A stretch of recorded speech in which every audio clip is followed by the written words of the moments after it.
In the spirit of reconciliation, I acknowledge the traditional custodians of country throughout Australia and their connections to land, sea and community.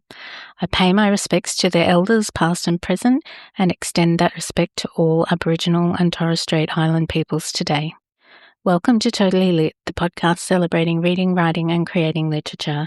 I'm your host, Ky Garvey. Thank you for listening. Lauren Keegan, welcome to Totally Lit.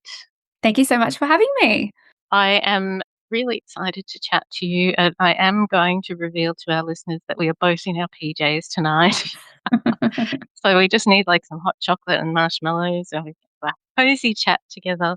Now, you've got a new book coming out, The Woman in the Seal Skin. And I just want to say that cover is amazing. So beautiful. And you've got some great endorsements on the front. One from Madeline Cleary, another one from Kel Woods. You're like smashing all the author goals with this book.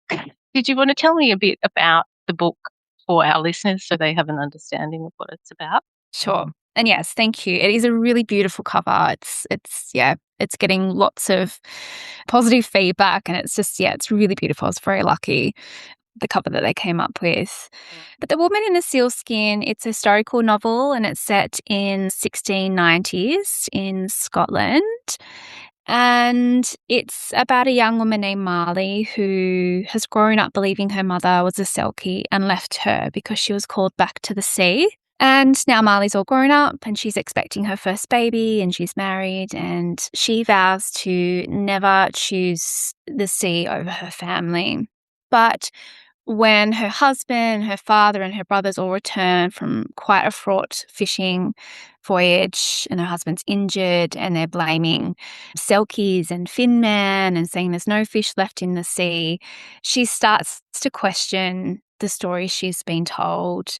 And as the men then kind of threatening to cull the local seal colony that Marley loves and the violence kind of mounts on the island, the safety of Marley and her unborn child becomes quite perilous and she begins to feel this pull to the sea, its power. So it's a book about a woman living in this wild Scottish island who one day meets the wildness within. Sounds so exciting. This is totally my genre to read. Where did you come up with the idea for this book? Did you do a bit of research into Selkie mythology, I guess, would you call it? Yeah, I actually first came across the Selkie kind of mythology and folklore in a children's fairy tale book about Scottish fairy tales and myths. And I was reading that while I was drafting my debut novel. So I guess I already had a bit of that radar on for other folklore that I might kind of explore. And it was a short story that told the kind of very familiar tale of the Selkie stories that are told all across the Northern Isles, from Scotland and Ireland across to Scandinavia. And it's really, the old Selkie tales are really about a woman reclaiming a stolen skin, something that kind of always belonged to her, and returning to her home, the sea. And often in those stories, she leaves behind a grieving husband and children on land. Sorry, is that similar to your story, that choice of having to leave her family? Yeah. So that's kind of the story Marley's being told about her mum, that her mother kind of came ashore, shed her seal skin and fell in love with the lonely fisherman who's Marley's father, and they have a family, but then she's kind of called back to the sea. So that's kind of the story that I began with from reading those old tales. And then I kind of, like with any folklore, I'm kind of always thinking about, folklore's often used to explain the unexplainable or explain tragedy or make sense and meaning of what's happening in people's lives. And I guess I was kind of thinking, well, what could be happening behind that? I mean, it sounds like a very romantic tale of falling in love with a fisherman, but I mean, she's kind of held captive because her sealskin has been taken away from her. And so that element was really interesting to me. And so I've explored this kind of interpersonal inequality and violence within relationships in the book. And the other element that I really felt drawn to was this kind of pull to the sea, I guess metaphorically, that kind of pull that that women or mothers might have to like their former selves or their identity or some kind of yearning, but they're often kind of snagged on the land with all these kind of other commitments, obligations that they might have.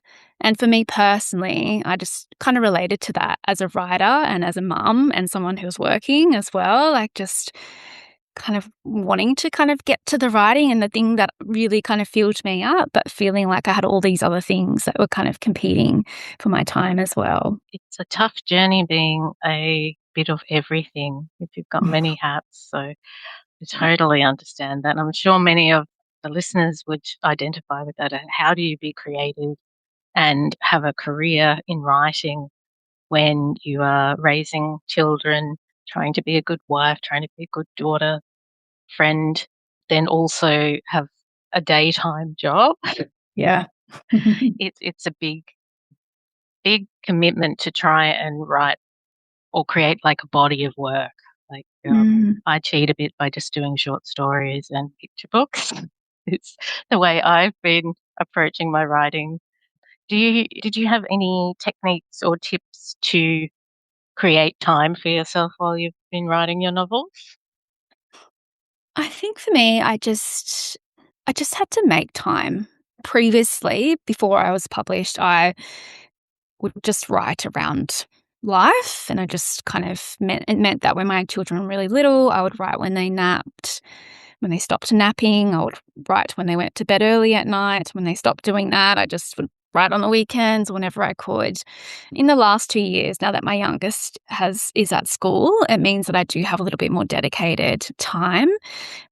So I probably have a couple of days a week that's kind of dedicated to writing or writing related activities.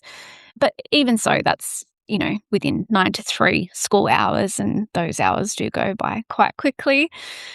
So, yeah, for me, I just wrote in whatever little bits of time that I had. And I guess probably after I had my first child, who's now almost 11, I think I just realized that yes, I felt guilty when it pulled me away from my family.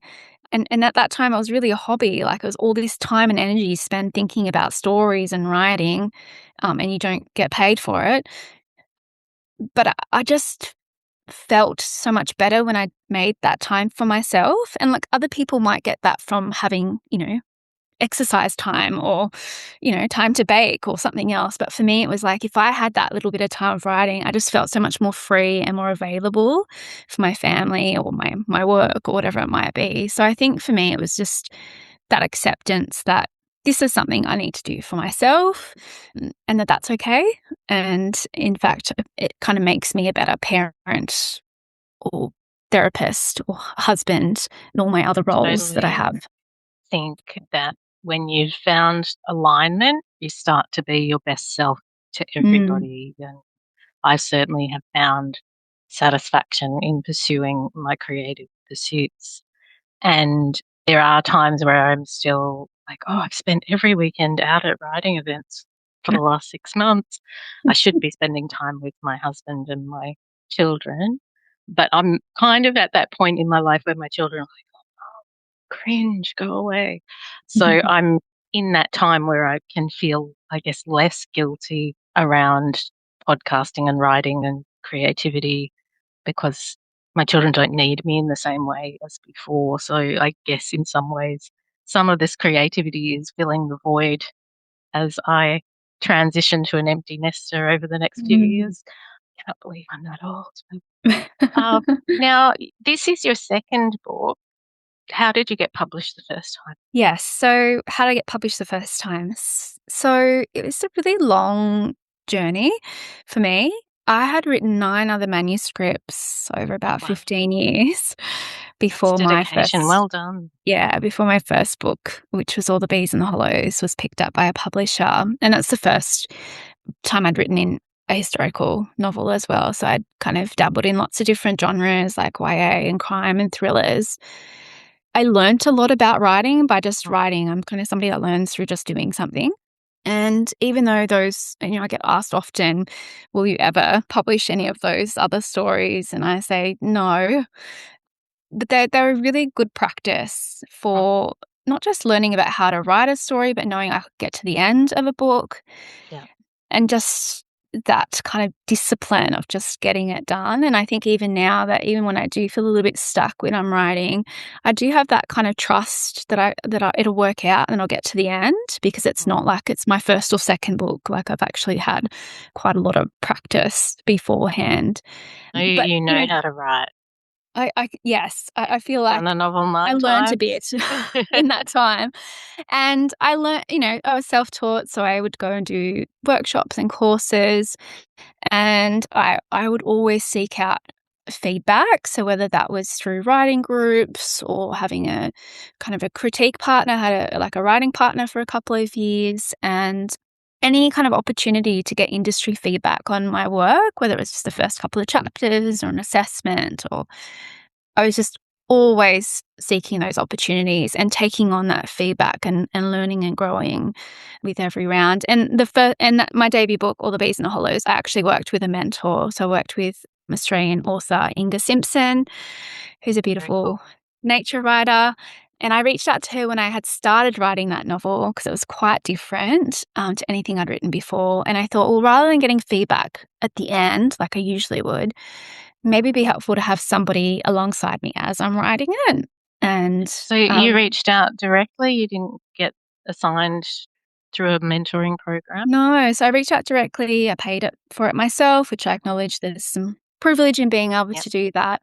But I had done it like a little online course with her through one of the writing centres. And I just thought, oh, like she seems like a good fit in terms of someone I could work with. She's a very grounded person. She's very kind of practical feedback, but she's also quite encouraging as well. So, and I knew she did some kind of private mentoring. So I reached out to her and I said, look, I've got this idea for this book.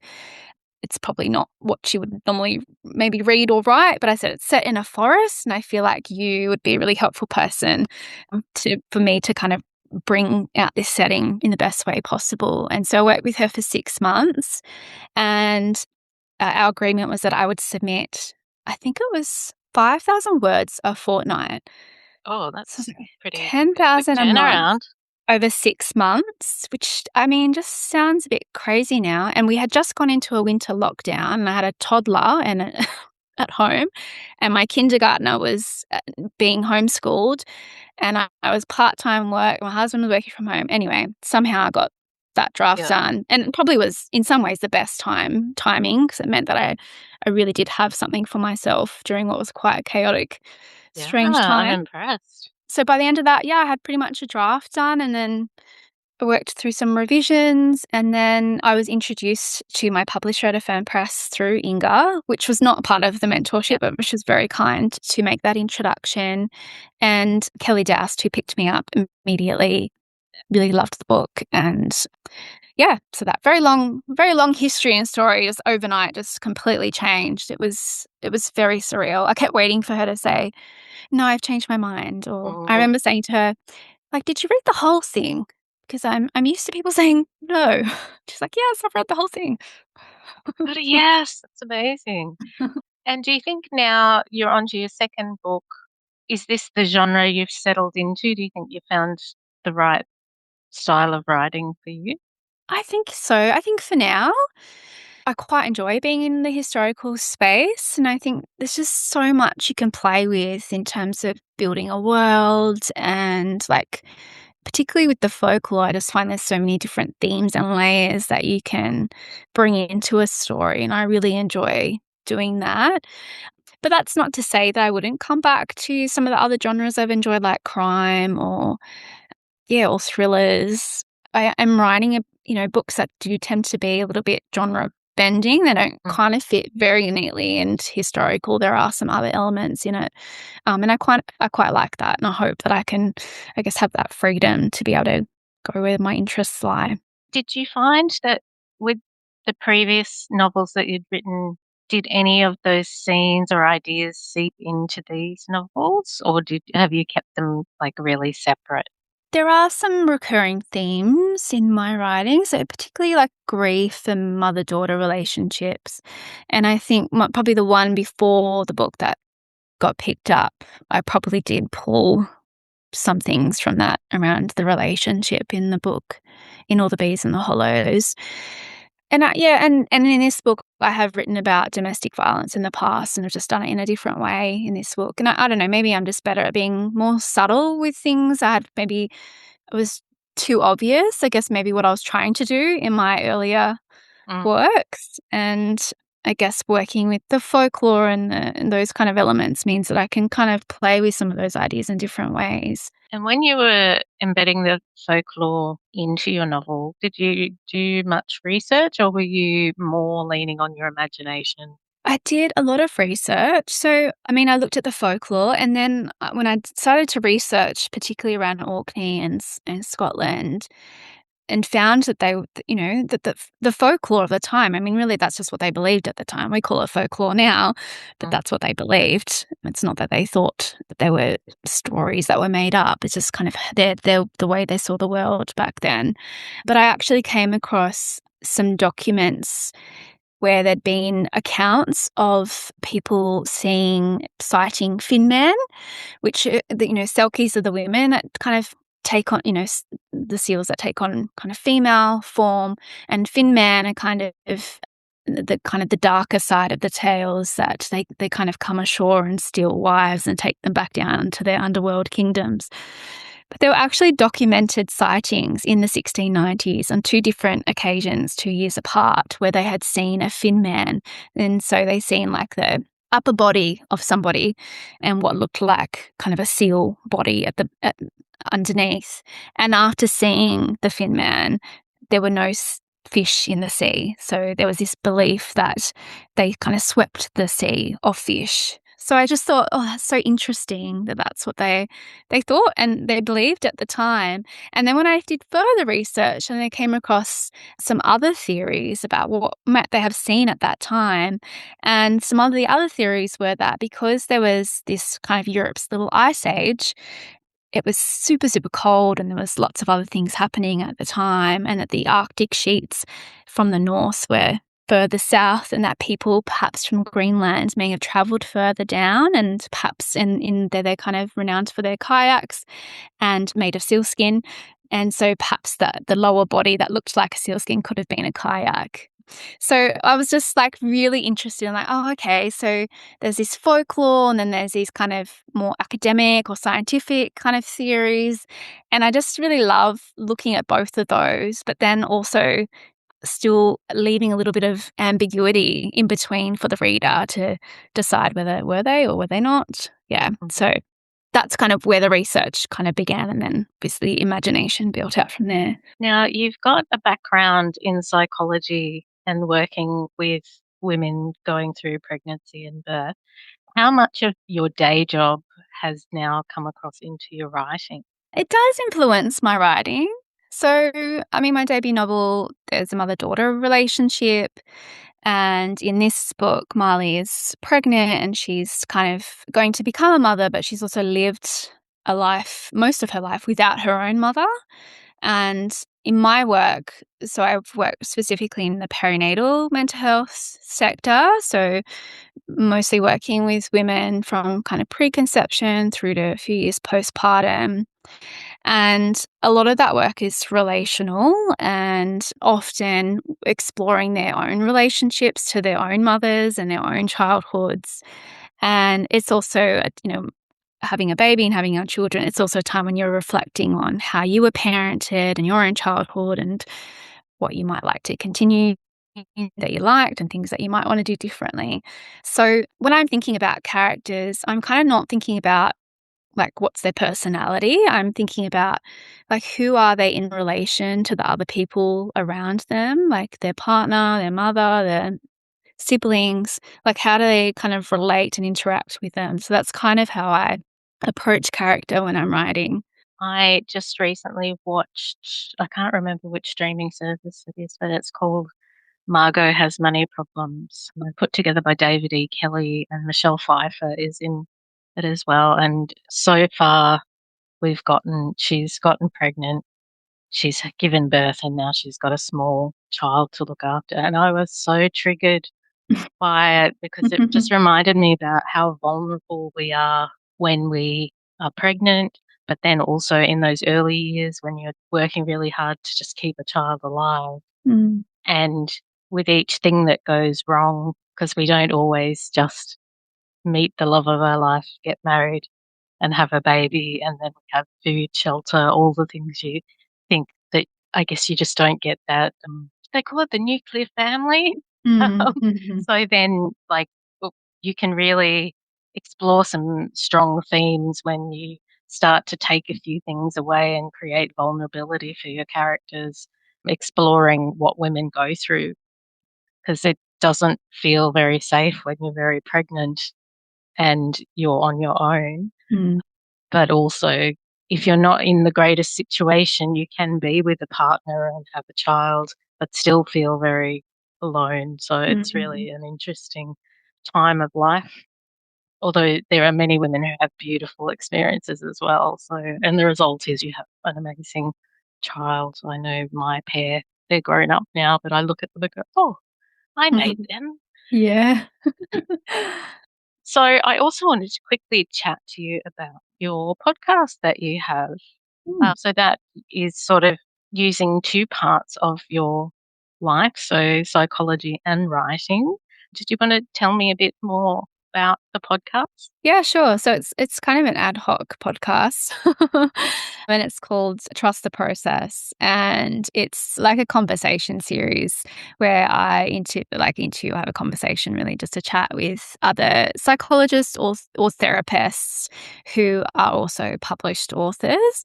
And it probably began as a way of me just kind of sussing out how other people are managing this kind of dual career, particularly because psychology, you're kind of meant to not really have a public profile. You're supposed to be quite private and really just be a blank slate. At least that was the kind of old way of psychology. And then balancing this, author life where you have to be quite outward facing and connecting with readers and having social media. So it kind of began as that.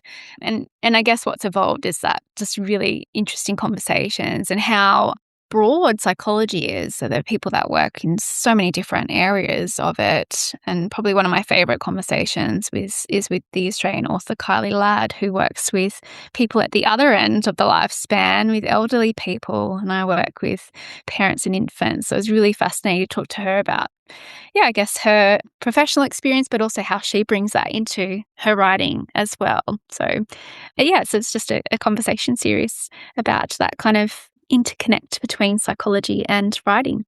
It is interesting the way sometimes we're all treading a fine line with our writing careers, because it does feel like you need to be authentic and your true self, and that's when everybody will enjoy your writing and you'll become a published author. But then you're suddenly trying to tackle social media and go, oh, nobody liked my post, but I posted it everywhere. That must mean nobody likes me, when all it means is they didn't see it. And then there's some people who are totally off grid these days and don't have any social media at all. You've got to figure out how to protect yourself a little bit in terms of, what do I reveal about myself?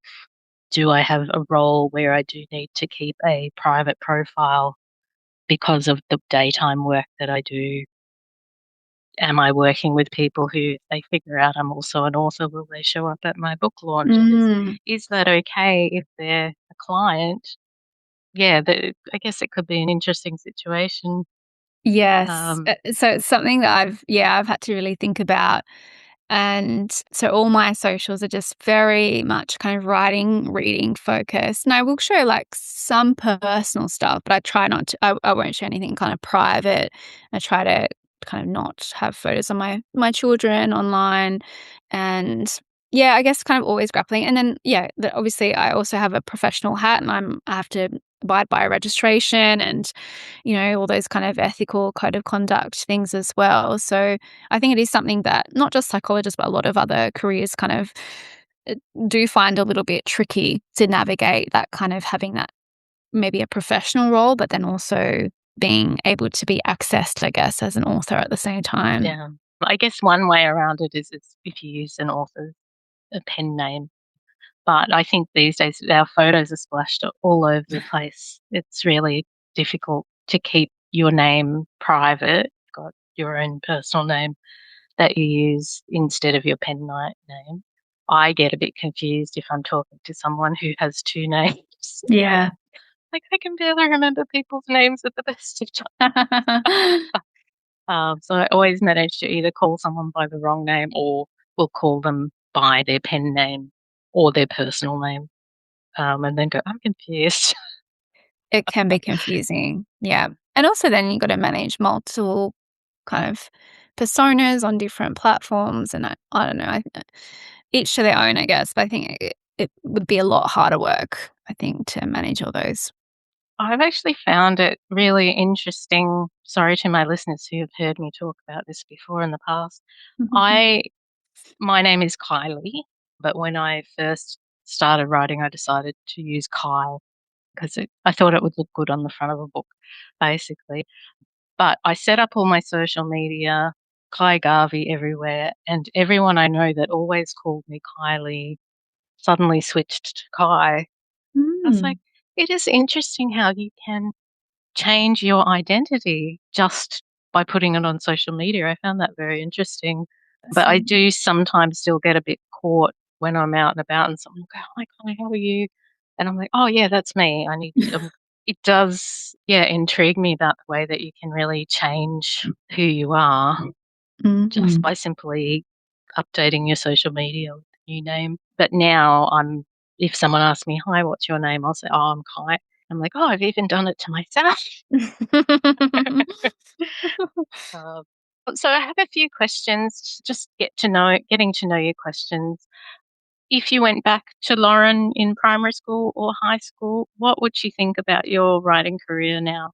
I think she'd be very excited because the Lauren of primary school wanted to grow up to be an author, a children's author actually. So I haven't done that, but I remember being told that's fine, but you also need like a job that pays. And I think that was actually pretty good advice. And I'm glad that I went a different route, but always kept the writing on the side. It meant that I've got like all this different life experience now that I can bring to the writing. So I think she'd be pretty happy where I've ended up. Got there eventually. If only we had a time machine to go back and tell ourselves it's going to be all right. Dreams do come true. And would you have any tips for aspiring authors who might like to break into your genre? Got any tips or tricks or some word of wisdom for us? Yeah, I mean, jumping off my kind of 10 manuscript, round of 10 manuscripts before I got published, I would say just keep at it. Just persevere. Because if I had given up and I had thought about it, if I'd given up and not written that 10th manuscript, I wouldn't be a published author today. And I think you just got to keep at it. And if it's something you really love, then it will you'll keep coming back to it anyway. And if you want to get published, then I would say just keep working at the craft and to get as much feedback from trusted people like other writers or people in the industry, just so that you can keep kind of improving and growing as a writer. I think that's so important that you do try to engage with trusted sources when you're getting feedback or if you're asking for advice on your writing career. Because I think there's some people who you'll get them to read your work and they will just say, "Oh, yeah, that's very good." Or the opposite, where they're like, "Oh, I didn't really understand that." Like, that's not helpful at all. No. So you need someone, I think, who is writing in your genre and has a track record. And especially, I think, if you're looking at paying for a mentorship or someone editing your work, you want bang for your buck, I think I want to say, but Mm, also guidance from someone who knows. Because I think the other danger is there are lots of people out there who will say, "I can do a book cover for you for this amount of money," and or "I can do this service for you." But what your end result is you want a published book, so you don't want to be dropping money repeatedly and yes. not reaching that goal. So I think I always sort of say, writers beware. And I think there's actually a Facebook page and a website called that where they do post where you need to be careful. Yeah. And there are a lot of free or low cost opportunities as well. And I think at one point I was a member of almost every state-based writing centre in Australia. So I'm based in New South Wales, but I had signed up for the South Australian one, and they had this deal at the time, this is probably 10 years ago, where you sign up and you get like a half-hour phone call with the director and feedback on your first chapter. And that was, That's an amazing opportunity. yeah, that was great. And that was actually, I think I just had my first child.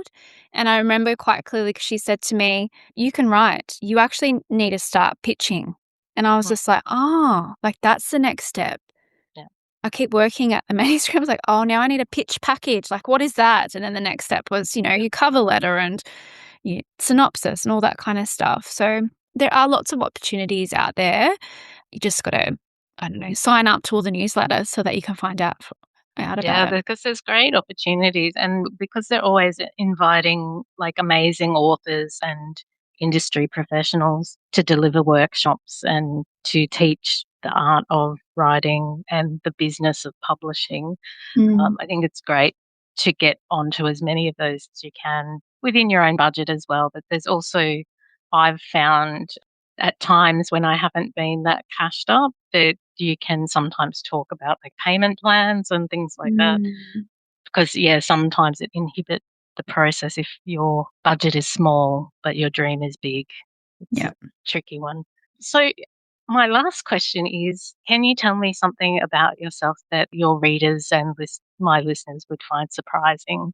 Okay. The only thing that's kind of come to mind is something really random and totally unrelated to writing was that in my late teens, my friends signed me up to some kind of promotional agency, and I ended up doing some extra work on Home and Away in the early 2000s. Cool. But this is back when like Beck Cartwright and Chris Hemsworth Oh were my in the show. goodness. Have you So met a Hemsworth? I have. And so my call to fame is that I've shared a packet of chips with Chris Hemsworth. Oh And my and by that, I mean he was being called on set and he was just finishing a pack of chips. And he said, "Does anybody want the leftovers?" I said, "I will." And I can't even remember the flavor. I feel like it's a detail that, as a writer, I should Yeah. have remembered. But yeah, so it was way before, he was doing Thor or anything overseas. But I yeah. do often, I love Byron Bay and I love going to all the beaches around there. And every now and then I'm like, oh, Chris, I just wish I could cross paths with you. Bump into him. Yep. I don't think that's very likely somehow. But, well, that's very interesting and exciting. Maybe you could send him one of your manuscripts and he might make it into a movie for you. Yeah, that would be cool. That would be a Dream. full circle moment. Here's a packet of chips to replace them. And here's The my crumbs I ate. latest book. Well, thank you so much, Laura, for joining me. I am very in love with the cover of your book, and I almost want it to be like wallpaper in my house. It's just beautiful. And I did have a quick squiz at your website, and that is your background on your homepage as well. It's beautiful. So everybody go to laurenkeeganwriter.com to check out her beautiful book. Thank you so much. Thank you for joining me, Lauren. Totally Lit is an independent podcast. You can help support us to continue to chat with wonderful Australian creatives by leaving a review on iTunes or sharing our socials with your friends. You can also make a contribution at www.buymeacoffee.com/totally-lit. This will also help with equipment and podcasting platform fees. I love to interact with our listeners, so feel free to say hello either by email or social media at totallylitpodcast@gmail.com, or you can find me on Facebook, Insta, LinkedIn and Twitter, and now Blue Sky. I've also created a group on Facebook called the Totally Lit Writing Community. It's a space to continue the conversation and share your writing successes, events, launches, and latest projects. Jump into the group and say hello. Thank you for listening to Totally Lit, and don't forget to go out into the world to read, write, create, ignite.